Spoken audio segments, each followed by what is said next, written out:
Hello, I'm Amedio602, and in today's video we are going to break down two different Blackout gameplays so I can explain why I did what I did in each one, and whether I would make the same decision again or do something else. Throughout the video, keep asking yourself, what would you do for each situation, and post your answers in the comments below. Let's get started.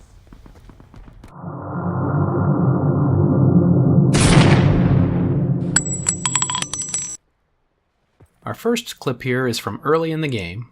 Two enemies on the opposite side of Hydro opened fire on me.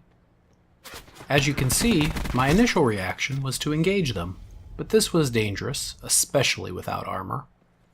Luckily, I was able to down one of the enemies, but I wisely decided to wait for backup before pressing them. When Gray Fox came to provide some much needed backup, I threw smoke to confuse them and then went into the water to flank them. As usual, this flank was very effective, albeit a pretty dangerous maneuver.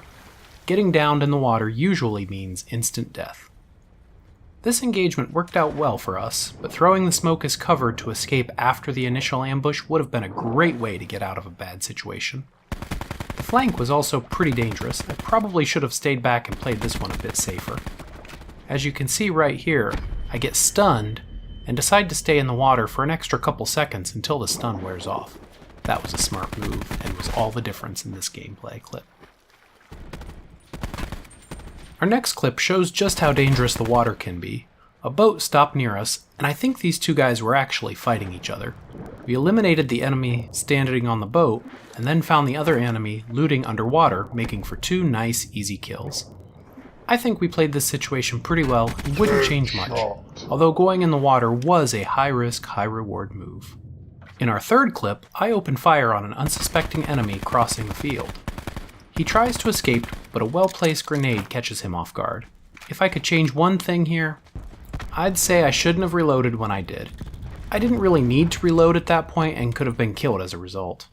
In clip number 4, we spot two enemies behind us but did not open fire on them right away.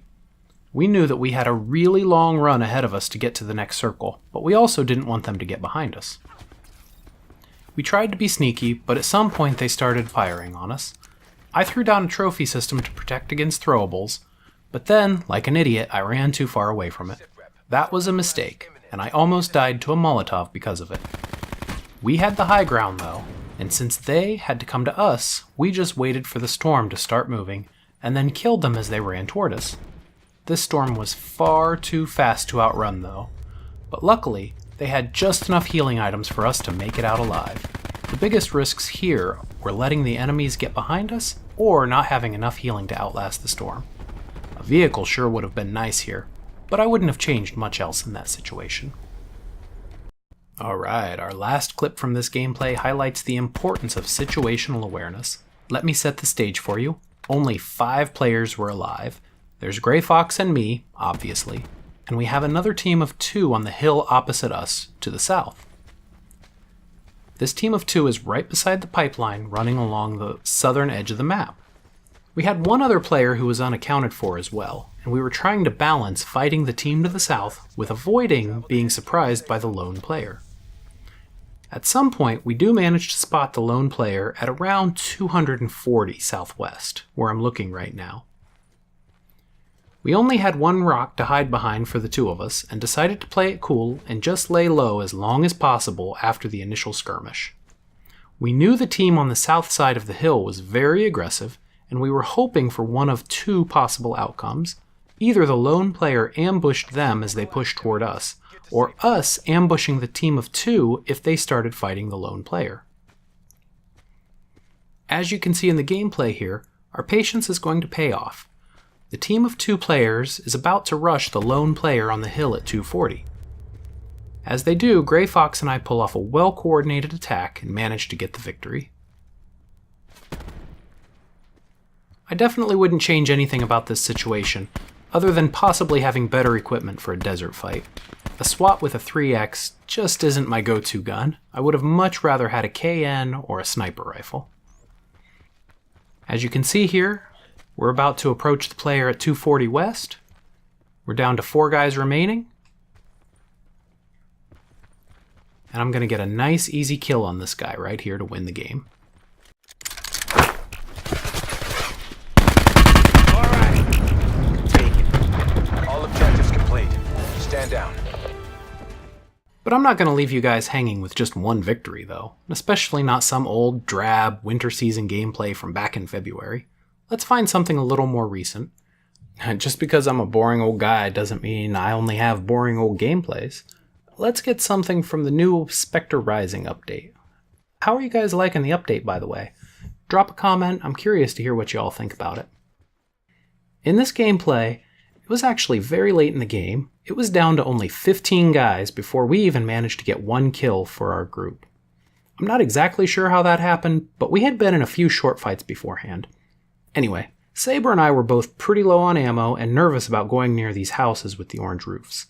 In the mid and late game, most places have already been looted, and guys tend to camp in the houses anyway, so it's usually better to just steer clear. My buddy Saber had a sensor dart, so we put it by this house just to see if it was empty. As usual, my spidey sense came through for me, and we found Tweedledee and Tweedledum camping it up in these buildings. Now, you see Tweedledum out here, running around outside, so I started shooting at him like an idiot. Looking back, I feel like that was a mistake because it gave away our position. I didn't even hit the guy. I ended up setting up a barricade so we'd have at least some form of cover since we were wide out in the open. These guys, Tweedles, they just didn't want to fight us. Now, why would you play Call of Duty if you're just gonna sit in a house and not fight? I don't get it. They just sat in the house. I saw one of them come to one window one time, and I think that was it. Well, being the impatient person that I am, I eventually decided to grapple onto the roof and found one of these two guys on the opposite rooftop. He wounded me pretty badly. He probably should have killed me, but then he just sat back and let me heal. He should have been pressing me when he had the advantage. But he decided to give me time to put on this trauma kit. That was a huge mistake on his part. Another mistake was that he didn't even heal himself after our initial fight, so I dropped him pretty easily with my daemon. Right after I downed that guy, Saber took out his teammate who was sitting right under me. GG fellas, next time you Tweedles really should engage when you have the advantage. We were wide out in the open, low on ammo, and all you had to do was pop out of some of those windows, use them for cover, and we really should have been dead there. After the Tweedles were dead, things started getting pretty hectic. Another group showed up in the two-story house. This Rage Adonius dude somehow managed to down himself. I don't know how the heck he managed to do that. Maybe fall damage? I don't know. Maybe a grenade. That doesn't matter. I cleaned him up so Saber and I could focus on his better half. You know, the half that didn't jump to his death.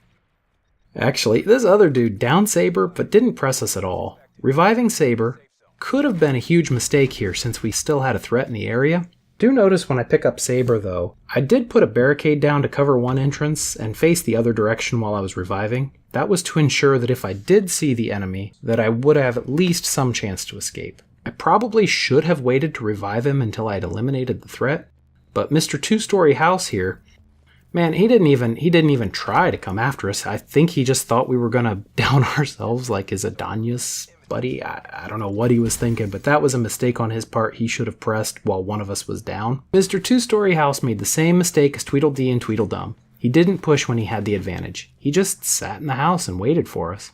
I managed to land a few lucky shots and take him out. Sadly, Saber got downed again by his grenade, but I picked him up again before he bled out. Now this is where things get really interesting. Saber and I are both alive, but between fighting the Tweedles and Mr. Two-Story House, we've attracted more lambs to the slaughter. Saber wasn't able to heal before they downed him. This was his third time going down, so he wasn't able to stick around for long. No way I was going to be able to pick him up again with those two other guys in the area. So I did the next best thing. I grappled to the roof and managed to catch them both off guard and killed them both. Now, the second guy, watch how fast he dies. He died almost instantly, but the game said I had done 200 damage to him. Double kill. No way I did 200 damage in that amount of time. He must have been the guy I was shooting right before grappling, but yet again, the guy didn't heal. Is there some kind of I'm not gonna heal challenge going on right now? Alright, so now we have 5 guys left. In this gameplay, I'm just trying to gather information, just like in the first gameplay. trying to keep my situational awareness, trying to keep a low profile. Right there, in the obituary, you can see someone gets down, so I know I have at least one team that I'm dealing with. I'm going to reload, pop up, and I see a group rushing the brick building. Now I know I've got my worst case scenario, which is 2 teams to deal with. Since that second team is distracted, what I'm going to do is I'm going to go ahead and shoot at one guy and try to down him so that I can at least take out one of the 2 teams. Unfortunately, just like with Tweedledum earlier, this guy gets away. But that's okay, because I can take out 2 teams myself, no problem. Just gotta play smart. Now, a sniper just took a shot at me. Thankfully he missed, but what I'm gonna do is I'm gonna rotate, and I'm gonna take position behind this rock here, which is the only cover available in the area. I put down a few mesh mines, and plan B here is to just camp and wait for him to come after me. But I decide, since I'm down to a 2v1, I don't want to have the low ground for this scenario, and I know where they are, so I start to push them. I'm rotating to an unexpected location, and I watch them both come out of the left fence on brick, throw a perfect stun grenade, down the first guy, kill his teammate, take the victory. Headshot. Double kill. What would I change in this scenario? I could have held back on shooting at the guy crossing the field. I wonder if I should have just continued to lay low? That would have avoided me needing to move to the rock, and could have been better, I think. But then again, we did pick up the win, so who's to say for sure? What do you guys think? Did I make the right play, or was that a mistake? What about the other scenarios in these 2 gameplays? What would you have done differently? Let me know in the comments below, and don't forget to leave a thumbs up and subscribe to the channel if you're new. As always, thanks for watching.